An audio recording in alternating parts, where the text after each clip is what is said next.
Chilling tales for dark nights.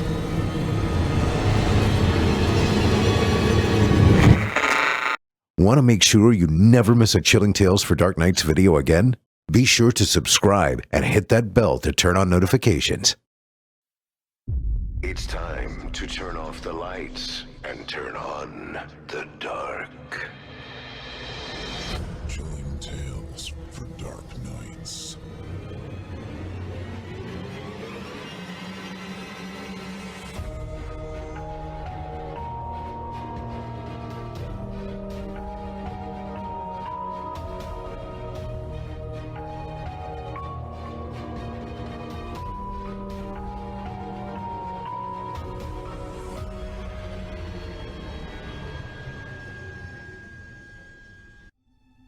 Good evening, listener. You're listening to Chilling Tales for Dark Nights. On tonight's edition, we invite you to leave behind your safe reality and descend with us into the frightening depths of the most terrifying imaginations with two audio adaptations of frightening fiction about fatal figures and holiday hotlines. I'm your host, Steve Taylor, and tonight I'll be your guide as we traverse the dimly lit corridors of your darkest dreams. Joining us tonight to help bring to life the frightening fiction of Erik Peabody and Lucretia Vastea are voice talents Erik Peabody, Olivia Steele, and Nick Goroff. Now, get your ticket ready. Take your seat in our theater of the minds and brace yourself. It's time to turn off the lights and turn on the dark. Our first story tonight is written and performed by Erik Peabody. In it, we will meet a man with an unexpected task at one of the most heartwarming times of the year. No one wants to house and babysit on Christmas. However, the spirit of goodwill leaves the man blank for an excuse to say no. Without further ado, I present to you The Winter Babysitter. The Winter Babysitter by Erik Peabody. Well, let's get one thing out on the table right at the start. I recognize that this explanation here is likely going to be fairly difficult for you all to believe, and the last thing I want to do is make this even harder to swallow by beating around the bush. There's a saying in the self-help world about eating the frog, which is to say, whatever the ugliest, grossest, most difficult to stomach part of a task is, well, you should just step right up and take care of that part first. Get it out of your way so it's not hanging over your head while you do the rest of your work. In my 45 years on this earth, I've found that to be pretty decent advice, and I've done my best to follow it whenever possible. Still, things are sometimes easier said than done. It has not escaped me that I'm still talking around the edge of this thing without actually tackling it head on. Maybe part of it is that I still don't quite believe all of it myself, even with the horror show still drying upstairs. And writing something down on paper has a way of legitimizing things. Once you write a thing down, you have to look at it and decide if it's a good representation of reality. If it is, then you've helped define the shape of something. If it's not, then all you're really doing is looking at evidence of your own insufficiency. Or, worse, your own insanity. So, fuck it. Here it is. Santa Claus is real. He's real. And he's a goddamn murderer. I hope you're not waiting for a punchline, because there is no fucking punchline. Not only is this not a joke, but a punchline symbolizes the end of a story, and that's not quite where we are. I'm writing this down now not because this whole weird situation is over, which it isn't, but because it's the first chance I've had to actually collect my thoughts. Don't get me wrong, I'd love to have all of this put behind me, but I'm starting to think that might not actually happen. In the chance that I'm unable to follow up on this later, I guess having a partial account of things is better than nothing. I'm probably kidding myself if I think that this won't all still get placed at my feet, but you can only do what you can do. All right, the frog is eaten. Now we can get on with the rest of it. This whole situation started yesterday, when our little corner of Montana lost both power and phone service on December 24th. I'm about half an hour north of Glasgow, which is itself smack dab in the middle of nowhere. It's pretty country, mostly hills and plains, but in the depths of winter it turns into a pure white vista that stretches as far as you can see in any direction. I generally don't mind. The isolation is part of the appeal. I get my firewood delivered at the start of the season. I've got a large freezer full of venison and other meat down in the cellar. And sometimes you just have to hunker down for a month or so with a few good books to keep you company. I drove long-haul trucking through my earlier years and was smart with my money, so these days I live off of interest and keep things simple. I've never been one to need much company, and driving into town a few times a month to grab a beer was enough to keep me feeling like I was part of the community. Most of my time is spent tending to the house and the property, keeping my small vegetable garden, and watching whatever DVDs the mailman brings from Netflix. I'm just as surprised as you are that they still offer that service, but it works perfectly for a Luddite like myself. I have a computer, but outside of the occasional email to family, I don't use it for much. I've been here since 2005, and I spent 13 years being perfectly happy in my quiet, out-of-the-way sanctuary before John Percival and his family moved in down the road. Looking at that written down the road seems to imply a bit more distance than is actually involved here. The road in question, Alpine Drive, branches off Highway 24 and twists through the hills in a roughly eastern direction before terminating at a small river a few miles past my house. When I bought the place, there was only one other house on Alpine, and that was near the intersection with 24. I could go whole weeks without seeing someone else if that was my inclination, and it frequently was. Then John and his family decided to have their god-awful McMansion built out here. If I decided to get in my car and drive over to visit, which is a thing I cannot fathom doing, it would take me about 10 minutes to navigate the road and arrive at their driveway. In reality, though, their house is not 1/4 mile from mine, just 2 hills over. That means that I am graced on a daily basis with the sight of that abomination of architecture, and that every sound from their house drifts an easy distance on the wind right over to my ears.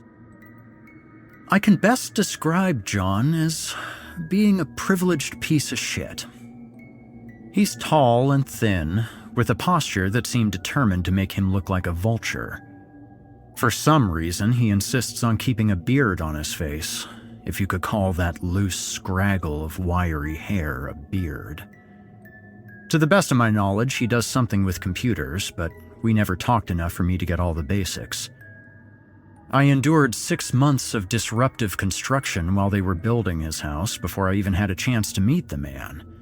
And though I did my best to keep an open mind even then, he didn't do himself any favors. I had gone over one weekend afternoon with a 6-pack of Coors and a box of cookies for his family to introduce myself, doing the best I could think of to be neighborly. Within 5 minutes of opening the door, John had suggested to me that I was somehow being inconsiderate to bring something with so much sugar, and that he hadn't drank Coors since he had been, and I quote here, slumming it with the scholarship kids at college.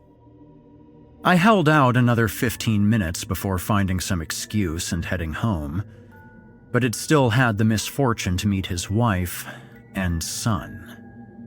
Melinda was loud and condescending, with the type of laugh that would cause even a Buddhist monk to think about grabbing her neck and throttling her. Max was worse. He was plunked on the couch when I walked in, greasy hair hanging in his face and wearing a shirt that advertised a band called Anal Cunt. He didn't bother looking up or saying hello, focused on some handheld video game. He didn't say one word to me the whole time I was there, but his snickers and eye rolls didn't escape me during my brief conversation with his father. When I started to tell John about myself, as one will do when first meeting someone, Max interrupted me with a loud yawn. I stopped talking, hoping, but by that point not expecting, John to tell him not to be rude. Instead, Max turned to his dad and asked, "What smells like shit?" before shifting his eyes back to me. "Well, I was working in my garden a bit earlier. You might be smelling some of the compost from that," I replied. Max looked at me a moment longer, then turned back to his dad. "Why did we move here if all the locals smell like shit?" he asked, and then got up and left the room. I somehow managed to keep my calm while I ended my conversation with John, who didn't offer any sort of apology for his son's behavior. That was the last time I had seen Max up close until yesterday, though I was constantly aware of his presence. In the following weeks and months, I was gifted with a comprehensive education in the world of extreme heavy metal. Max played his music loud and with his windows open, and wouldn't you know it that his room faced towards my house, an uninterrupted quarter of a mile away. My afternoons gardening were now accompanied by the soothing tones of bands like Morbid Angel, Cannibal Corpse, and Carcass. I was only able to identify them after my constant exposure granted me the ability to start recognizing some of the growled, barked, and shrieked lyrics, and I looked up those snippets online. I wasn't at all interested in the music, but I felt the need to at least put a name to them. Did I mention that there's not a lot to do out in the middle of nowhere? So, that was my life for the next year or so.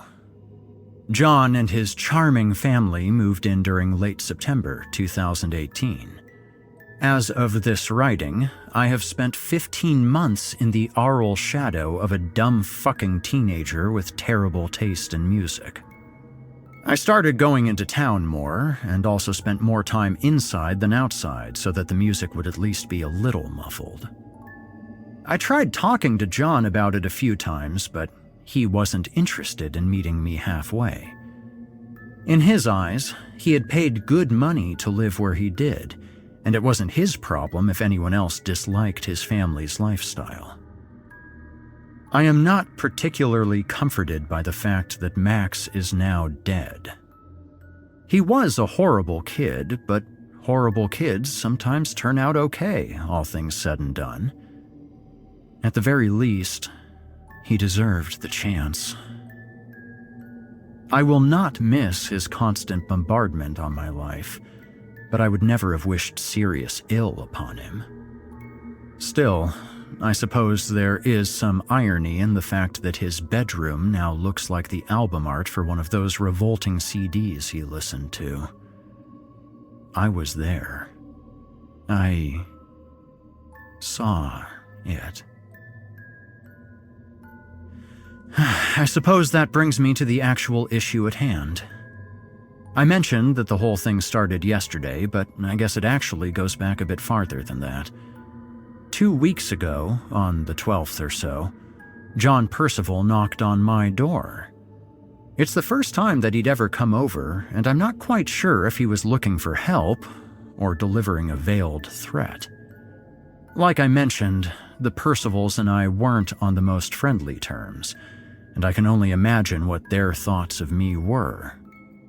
If I had to guess, to them, I was some backwater dimwit that happened to live nearby and had been a thorn in their side about their son's behavior. I heard the knock around noon.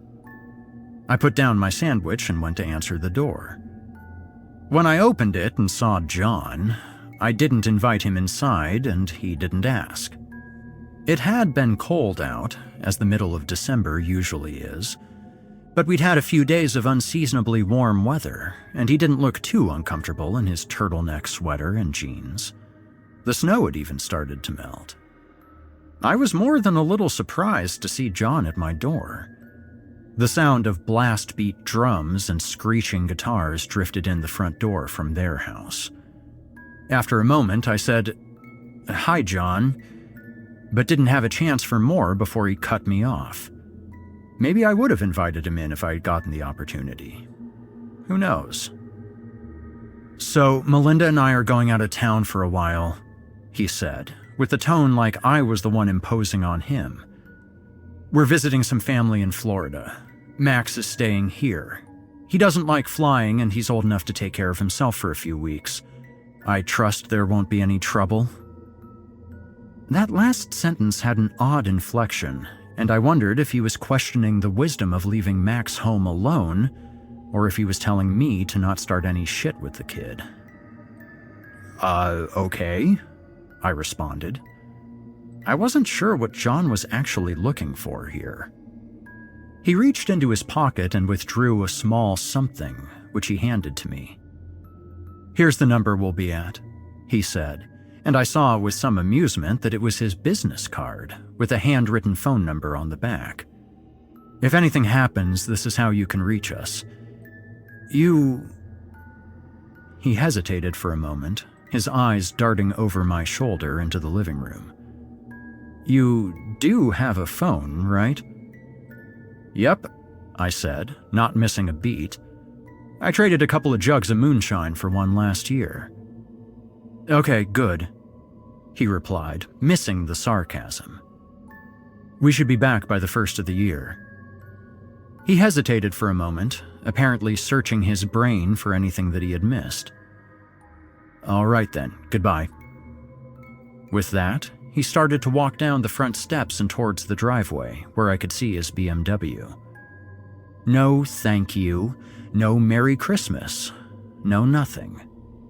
After watching him for a moment, I closed the door and went back to my lunch.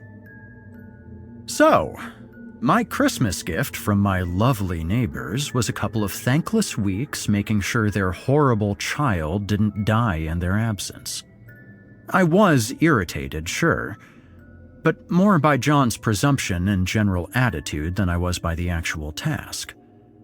Even though Max was a terrible little kobold, I figured he could find a way to survive without starving or burning the house down for a few weeks. It would probably be business as usual for me, just living my life and doing my best to ignore the omnipresence of Max's music. I made a mental note to take a look towards their house a few times a day just to make sure that it hadn't sunken into the earth or anything. I figured that it wouldn't be too much of a headache, and even though John was an unappreciative prick, helping out was still the neighborly thing to do. How wrong I was.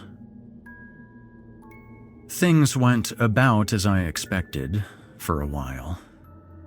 I'd made a point of stepping outside a couple of times each day and taking a gander across the distance between my house and John's. It was more or less unchanged each time. An opulent, out-of-place atrocity sitting on an otherwise beautiful vista. In the evenings, a few lights were on. No matter what time of day it was, abrasive buzzsaw music drifted over to me, slightly muted by the blanket of snow laying on top of the hills. That was it. I kept to myself, staying inside more frequently when the weather turned cold again a few days after John and Melinda left. It was snowing regularly again, but I still went out to take a look at their house at least twice a day. After all, even though I hadn't volunteered for this, I hadn't put my foot down and refused it either. For better or worse, I had some amount of responsibility here. As I already mentioned, the power and phones went out on Christmas Eve. It happened fairly early in the day, right as I was having some oatmeal for breakfast. I had been watching a DVD of Jingle All the Way, which is a god-awful film, but one I always feel compelled to watch around the holidays. One moment, Arnold was running through a shopping mall, scarf trailing behind him, and the next, nothing. The TV shut off, the lights went out, and things got quiet.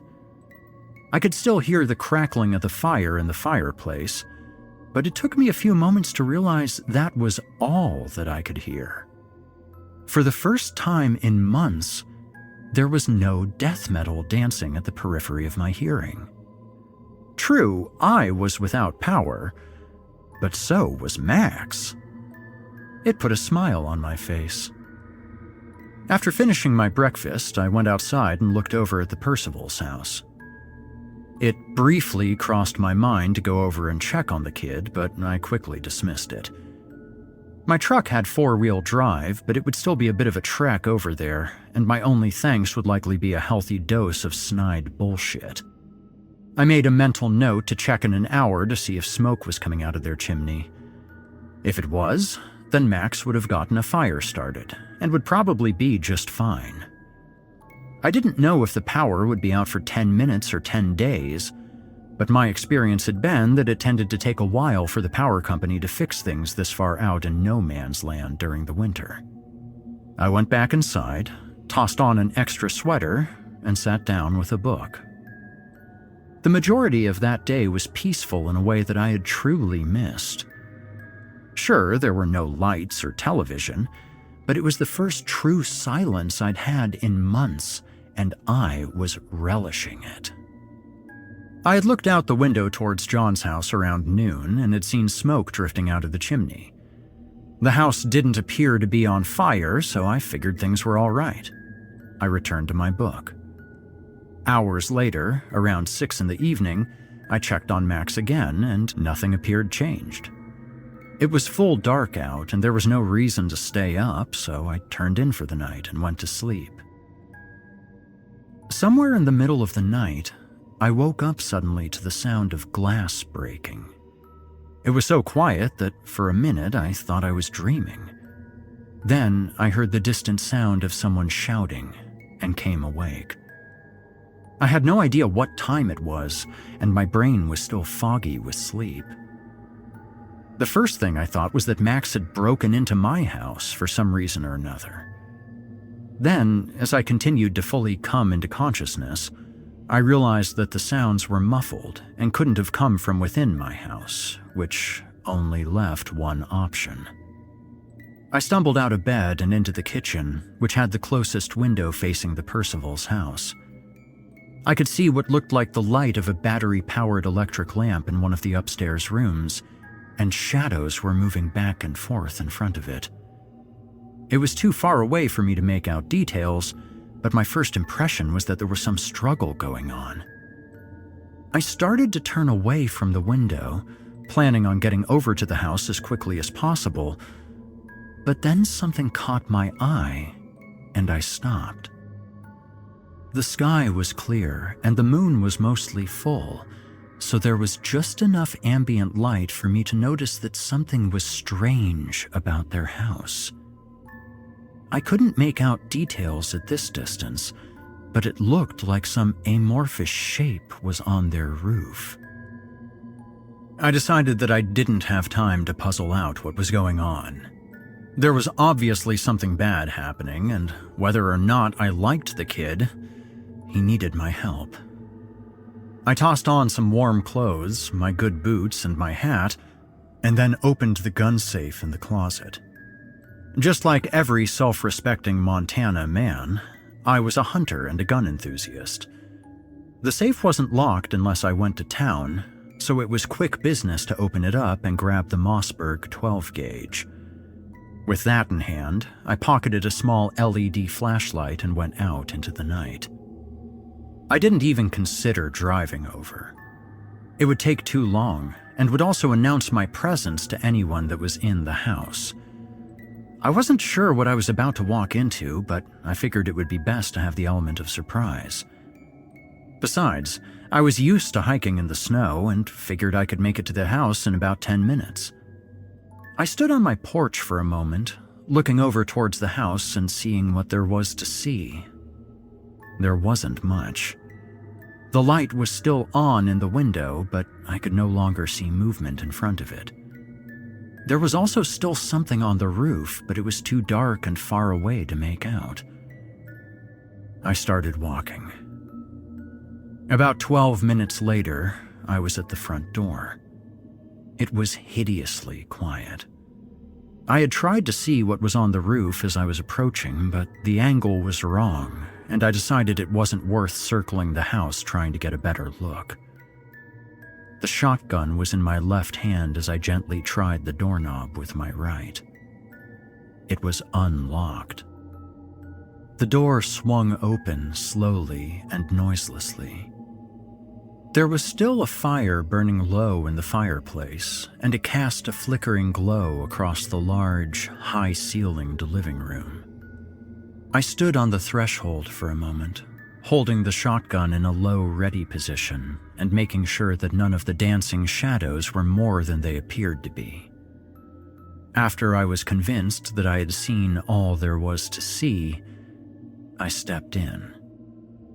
The snow trapped in the treads of my boots made light crunching noises on the tile floor of the entryway, and I silently swore under my breath at the noise. The lower story was mostly comprised of an open floor plan, which meant that I had a decent view of the kitchen, living room, and dining room. All of that was roughly to my left, with a stairway just to my right, leading up to the second floor. I hesitated. This was a big house. For a moment, I considered trying to systematically make sure the lower floor was empty before heading upstairs, but quickly dismissed the notion. I wasn't a soldier or a cop, and I didn't know the first thing about the proper way to go about any of this. All I knew was that something was wrong, and I had seen a light and movement up on the second floor. Tightening my grip on the shotgun, I approached the stairs. The light from the fireplace only reached about halfway up the staircase before dying out, and the rest was hooded in darkness. There was a dim glow at the top, probably cast down a hallway from the lamp in Max's room. It struck me that I was only assuming that the light was from Max's room, and the thought made me realize again that I had no idea what the fuck I was doing here. There could be 10 rooms upstairs for all I knew. As much as I hated to do so, I'd have to use the flashlight. It was a bright little thing, and anyone in the house would immediately know where I was when I turned it on. I brought it out and turned it on, placing it awkwardly in my left hand, which was also holding the forearm used to pump shells into the shotgun. Thus armed, I started up the stairs. My whole body was a bundle of nerves. Every few steps, I'd stop, thinking I heard something. The stairs weren't carpeted, and every time I put my foot down, I was acutely aware of each squeak, groan, and scuff that my boots made on the bare wood. My eyes were glued to the top of the stairway, and I expected that, at any moment, the dim glow from the battery lamp would be occluded as someone stepped in front of it. The one calming thought in my mind was that there was practically no chance that I would miss if I had to fire the shotgun. This was quickly followed by a reminder to myself to not pull the trigger until I knew who I was looking at. The last thing I needed to do was smear Max all over the far wall. By the time I was nearing the top of the stairs, something else had started to draw my attention. There was a smell up here, and it wasn't a good one. I had done enough hunting to recognize the odor of a butchered animal, and that's exactly what I was smelling. There was something else mixed in with it, and I wasn't quite able to place it. It was something that reminded me of visiting my grandparents' farm when I was a kid. At the top of the stairs, I waited, trying to figure out what to do. The stairs formed a T-shaped intersection with a hallway, and the light was coming from a partially open door down towards the right. Looking both ways, I could see several doors in each direction. It again crossed my mind to try to do some sort of systematic search, but I quickly dismissed it. If there was some burglar or psychopath in here, they likely knew that I was here too. If they had decided to hole up in some other part of the house, either to hide from me or to ambush me, there wasn't much that I could do about it. I needed to make sure Max was okay before I did anything else. The light from the room to the right was bright enough for me to see that the hallway itself was empty. I turned off my flashlight and put it back in my pocket. Doing my best to walk quietly, I went down the hall to the right, towards the source of the light. After taking only a few steps, I stopped. There was a sound, something that I hadn't heard from the staircase. It was a scratching, rustling sound, and I had no idea what it could be. It seemed to be coming from the room ahead of me. I continued approaching, hyper-aware of how I placed each booted step, staying as silent as I could. 10 steps later, I stood outside of the room. The door was ajar, but I couldn't see much inside, just one wall and the edge of what appeared to be a bed. I could see something dark spattered on part of the wall, and the smell had gotten much worse. The scratching sound was still coming from inside, and though it was louder, I still had no clue as to what was causing it. My heart was racing, and I realized that I was holding my breath. I forced myself to take 2 deep, quiet breaths, trying to settle my nerves. Using the muzzle of the shotgun, I slowly pushed the door open. It's just a bit after dawn right now, as I'm sitting here writing all of this down, and things seem different with the sun coming up. Part of me wants to walk back upstairs to Max's room to convince myself that I wasn't imagining all of this. There's dried blood on my hands, and I suspect that's enough evidence, but it still doesn't seem real. I've almost gone back upstairs a few times to make sure, but I wasn't going to do that earlier. Not when it was still dark. Because if it was real, then who's to say it wasn't back up there, waiting for me? Now that there's some light in the sky, that fear has diminished some, but it also makes me less and less sure that all of this actually happened. I'm sitting here, in this modern house like something out of a TV show. It's a beautiful winter morning outside, and everything down here seems like a picture of American comfort.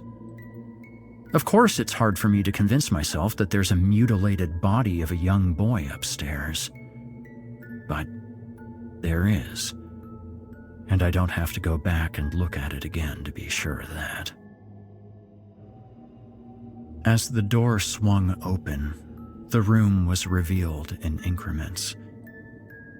I saw the rest of the bed and noticed that some of the dark splotches on the wall were also on the pillow. The whole room was cast in a stark light by the lantern, almost appearing to be black and white. Next, I saw the edge of the window and could tell that was what had caused the sound of breaking glass. There was a jagged, negative space where there was no reflection. Just past that was the edge of a desk and a chair and a shape. A hunched, dark shape on the floor, crouched down low and moving restlessly. I could see legs sticking out from past its right side, motionless on the floor. Or rather, not quite motionless. Every few seconds they moved slightly, jittered. There were dark patches all around, pooled on the floor, on the desk, everywhere. The shape looming over the legs appeared to be human, bent low with its back to me. From the shifting contours of its shoulders and the stark lamplight, it looked to be doing something with its arms. I couldn't see what it was, the bulk of the shape blocking my view. Right at that moment, the door made a small creak as it continued to open on its arc. The figure immediately stopped moving. For a moment, I couldn't breathe. And then my instincts kicked in and I moved forward, entering the room with the shotgun raised. "Don't move! Show me your fucking hands!" I yelled, distractedly aware of the fact that I was giving contrary commands. I was about 5 feet behind the hunched figure and still couldn't see much of what was in front of it. However, I could make out a tuft of hair and the top of a human head on the floor to its left. Max. "Put him up!" I shouted again and waited. I didn't know what to do. I couldn't just pull the trigger and shoot this person in the back. I was fairly certain that Max was injured or dead, but what if he wasn't? The shotgun was loaded with buckshot, and at this range it would tear right through the hunched figure and hit whatever was past him, including the boy. The frigid air coming in from the broken window made me aware of every bead of sweat on my brow. The figure suddenly seemed to relax, its shoulders slumping. I heard a low, gurgling rattle, like it was clearing its throat, and then it started to turn, still crouched. I realized that it was wearing some sort of long coat or cloak, trimmed with fur. There was a hat on its head, something that looked almost like a turban or a fez. It turned with its face away from the light, so I only caught it as a series of moving shadows, but there was something strange about it. It first looked to be the face of an old man, complete with a long white beard. I had just enough time to think, Santa Claus? Then the shadows shifted, and it almost appeared to be a beautiful woman, and then changed more, resembling a cadaverous old witch. I was still trying to wrap my head around this when my gaze shifted past it to the boy on the floor. It was indeed Max, and it took me less than a second to realize that he was dead. The boy's shirt was pulled up, and his midsection was a tangle of gore. The lantern light gleamed off torn, wet flesh, slick intestines, and brief extrusions of white bone. This person had gutted him, like a wolf guts its prey. The figure continued to turn, and I could now see one of its hands, fingers long like talons, holding something. Suddenly, the mystery odor I had been smelling clicked into place in my mind. Straw. Fresh straw, like what was in the barn at my grandparents' farm. The creature's claws were holding a handful of straw. I suddenly had had enough. I didn't know who or what this person was, but I knew that Max was dead, and this thing was responsible. In my terror and confusion, the shotgun had slumped towards the ground, but I now lifted it up to the figure and pulled the trigger. I can't quite describe what happened in that next instant. There was a deafening, flat percussion as the 12-gauge went off in the small room. For a second, I thought I saw the figure's clothing blow back, shredded by the buckshot. But at the same time, I saw something else. The figure somehow became insubstantial, and grew larger. That's not quite right. It didn't grow larger, but spread upwards. It was like holding a light a distance in front of a small object in a dark room, so that its shadow is cast on the wall, and then moving the light closer so that the shadow stretches and elongates. This person, this thing, it somehow did that. It spread out and grew and was clinging to the walls, to the ceiling, stretching across the ridges and protrusions of the furniture in the room.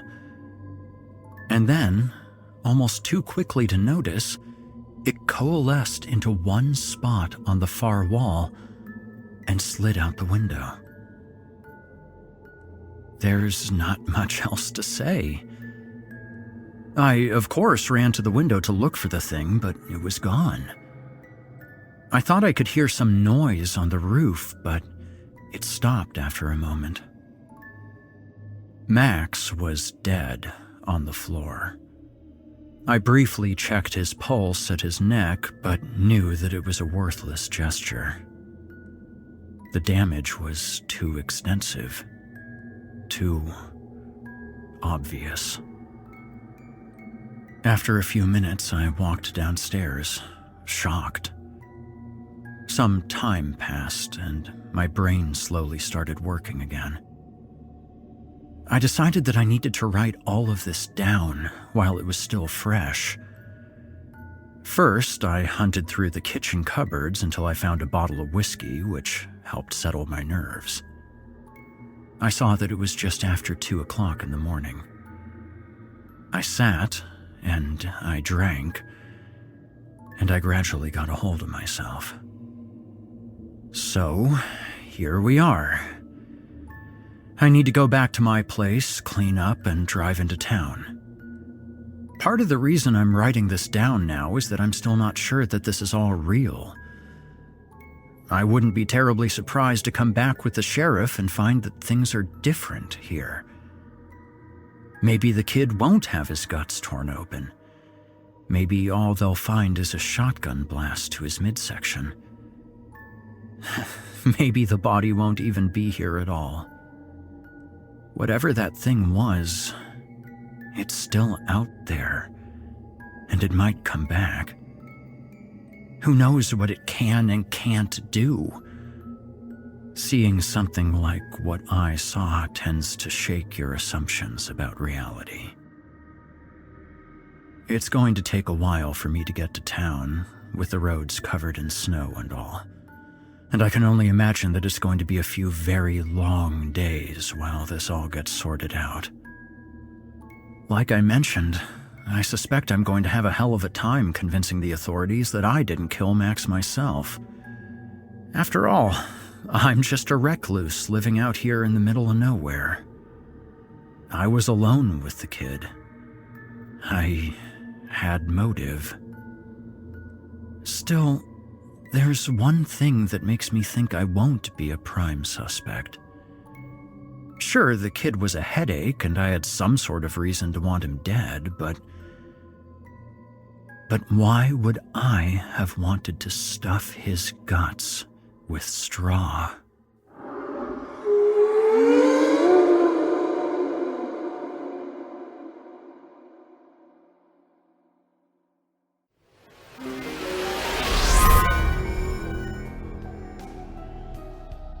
This episode of Chilling Tales for Dark Nights is proudly brought to you by Best Fiends.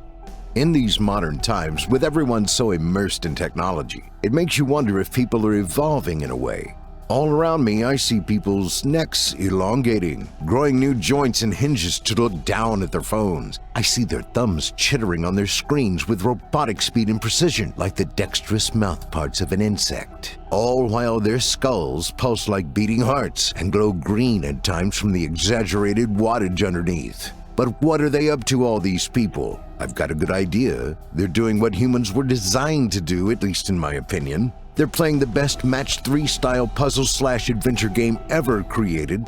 They're playing Best Fiends, the best Match 3 style puzzle/adventure game ever created. I already said that, didn't I? Well, it bears repeating. In fact, just for the sake of matching 3, let me say it one more time. Best Fiends. It's the best match 3 style puzzle/adventure game ever created. There's something about match 3 games that appeals to us on a biological level. Now, I'm only an amateur evolutionary biologist, you understand, but if there's one thing I'm an expert at, it's having a good time. And as far as that goes, Best Fiends is far and away the best match 3 puzzle game of them all. Here's how it goes. The Fiends are the good guys, and your object is to match objects to deal damage and defeat the slugs, the baddies. And along the way, you'll build your team of Fiends, unlock achievements, and solve increasingly harder puzzles. And forget matching just 3 listeners. You haven't lived until you've unleashed Slugmageddon. Every new level presents new challenges, and there are thousands of them, with more and more added all the time. Your Fiends begin the game as babies, but as you make your way through the levels, they evolve and become more powerful. With each level you beat, you can upgrade them and enhance their powers. It's constant gratification, the kind of game that'll have you always wanting to play just one more level. You'll want to play all the time, and with no data or Wi-Fi required to play, you can enjoy it absolutely anywhere. Best Fiends isn't just a game for gamers, it's a game for everyone. Take me, for instance, voiceover artist, podcast host, amateur evolutionary biologist. I'm not a guy you typically find playing games, but here's another factoid about yours truly. I'm at level 1,343. Not showing off, just saying, I'm pretty darn good. So what are you waiting for? Best Fiends is free to download, so you can join me and 100 million others who've gotten in on the game. You'll be happy you did. Download Best Fiends free today on the App Store or Google Play. That's friends without the R. Best Fiends. Thank you for your support, my fiends, and for supporting the sponsors that make this show possible.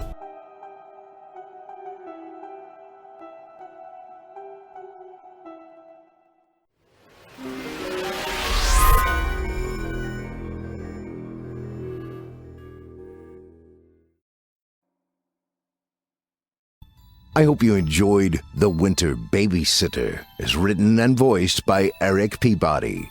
If you enjoyed Mr. Peabody's performance, you can hear more of him on the Chilling Tales YouTube channel, where he holds the second-place championship title for 2019's Evil Idol competition.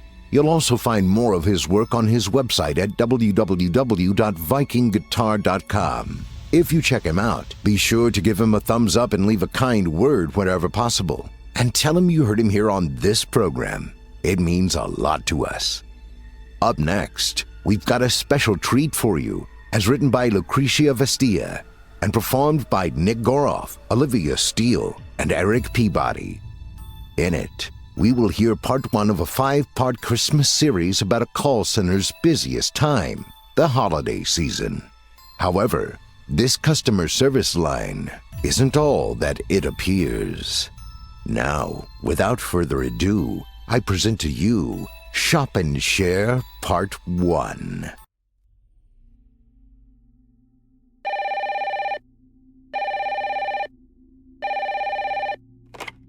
Welcome to shopNshare. This is Billy speaking.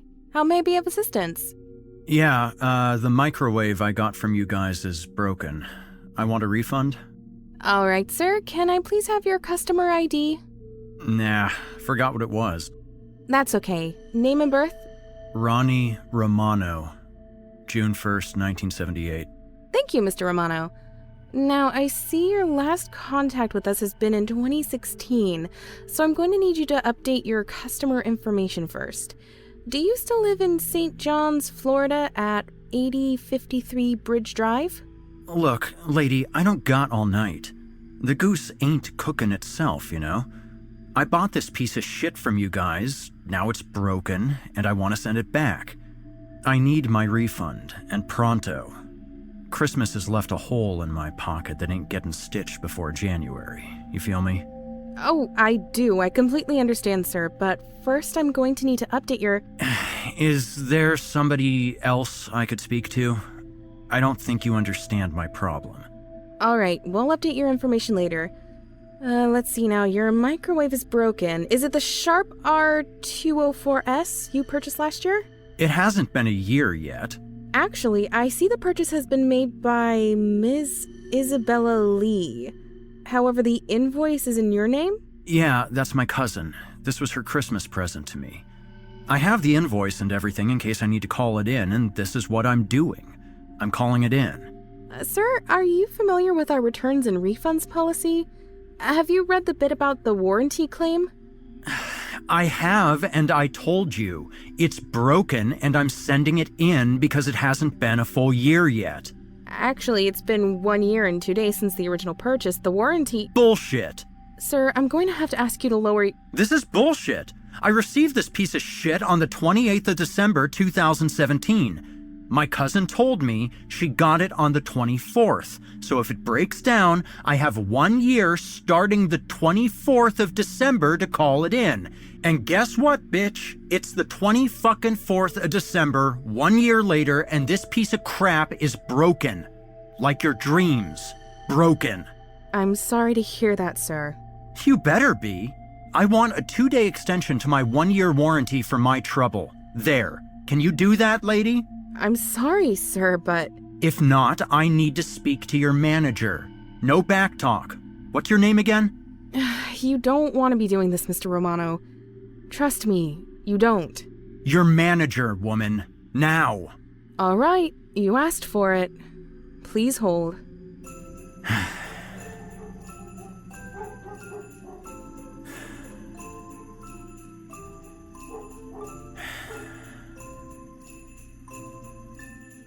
Quentin Gates speaking, also known as the Ghost of Christmas Past. How may I help you today, Ronald? Who is this? Mr. Gates, Billy's manager. Did you not ask for me? Yeah, the manager, all right. Listen, the microwave I got from you guys is broken. What is wrong with it? What do you mean, what's wrong with it? It's broken. It doesn't work anymore. I am fairly acquainted with the term broken, Ronald. However, we will have to go into a little bit of detail if I'm going to help you here. What exactly is broken about it? It doesn't work anymore. I got that the first time, but what exactly ceased to work throughout this past year of perfect functionality, Ronald? Is it the emanating heat? The buttons? The commands? The spinning plate? Yeah, all of that. All of that. It's what I said, ain't it? The deadline for a warranty claim on your microwave is up. You know that, don't you, Ronald? Oh, come on. Give me a break. Ain't it convenient that it broke right after the 1 year was up? I'm calling fraud. Are you now? What if I told you your microwave is working just fine? What? It's not broken in the least. It's working just fine. It's working right now. Go in the kitchen and see for yourself. I think your Hot Pockets have turned extra crispy because of just how well your microwave is working. I'm not going anywhere. It's broken, I tell you. It's not broken, Ronald. You know it. I know it. The machine is fine. The machine is not fine. It's not doing what it's supposed to do, so I want a refund because there's no way in fucking hell I'm getting another microwave from you guys. Or ever. Huh? Admit it, Ronald. You can't handle seeing the blood dripping on the other side of the glass every year on the 24th of December, but I'm telling you, it's not there. It hasn't been there for 31 years. I'm not seeing any blood. Are you seeing blood? I'm not seeing blood. Is anybody there seeing blood? I have no idea what you're on about. Oh, I think you do, Ronald. Let's face it. The puppy is gone, and I'm sure, 100% sure, that, in her little puppy heart, she forgave you for what you did. But you must forgive yourself now. I don't know what you're talking about. I'm talking about Chippy, silly. She was so cute. Her little ears, and her little snout, and her little excited barks every time you shone the ball pen laser on the wall. I don't know what you're talking about! If you don't know what I'm talking about, explain this. how come you dread Christmas? I don't dread Christmas. How come you're afraid of microwaves? I'm not afraid of microwaves. I mean, I know Isabella's gift last year was insensible, considering, you know. But you gotta get over it, man. Microwaves are great. Besides, Chippy is in a much better place. Huh. I mean, she's away from the child version of you, so she must be in a better place. Am I right? Stop. But who can blame you, really? We were all kids once. Everybody is curious if the rumors are true, if a living thing can really explode at 500 degrees, but well, thank goodness, not all of us are stupid enough to actually try it out. Stop! Oh, I will. But first, you need to answer me one question, Ronald. Anything. Is your microwave broken? It's not broken. Sorry, I didn't catch that. It's not broken! Oh, splendid. That's wonderful news. I'm so happy we've worked this out. Don't worry about it, Ronald. It'll go away in the morning, you'll see. The microwave will be as good as new and clean as a whistle. Okay. It's just on Christmas Eve. Just one night out of 365 nights. Just go to your mother's next year, okay? She doesn't own a microwave, and she'll be really happy to see you. Okay. You'll be all right. You know that, right? Yeah, okay. Have a great evening, Mr. Romano. You too, sir. Oh, and another thing. Merry Christmas.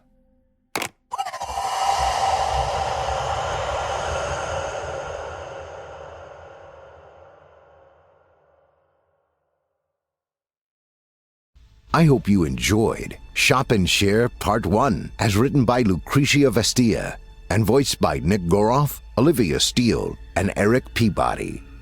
To find more of author Lucretia Vastea, visit simplyscarypodcast.com/Vastea, spelled Vastea, and you'll be redirected to her author profile on creepypastastories.com, as well as find a link to her blog, www.cvasiacru.wordpress.com.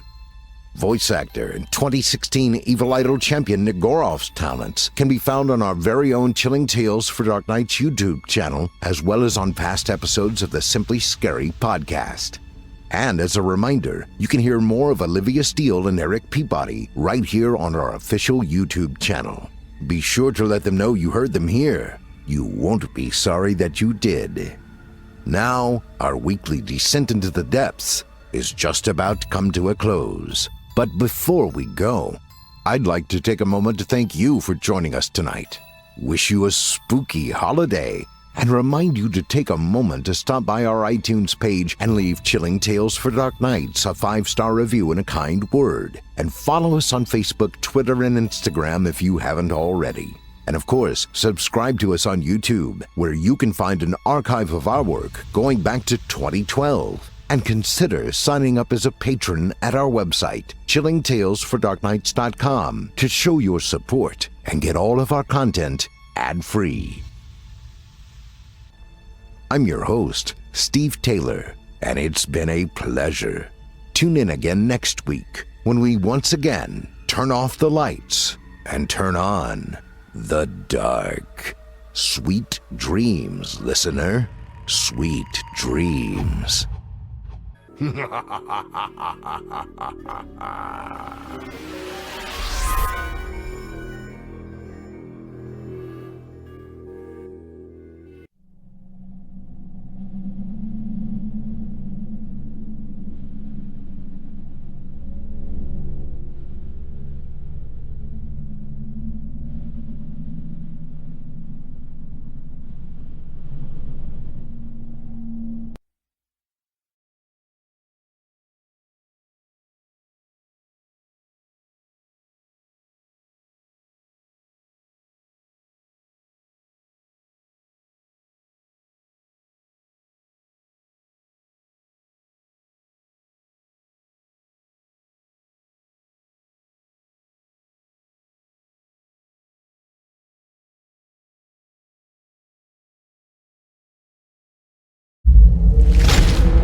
Chilling tales for dark nights.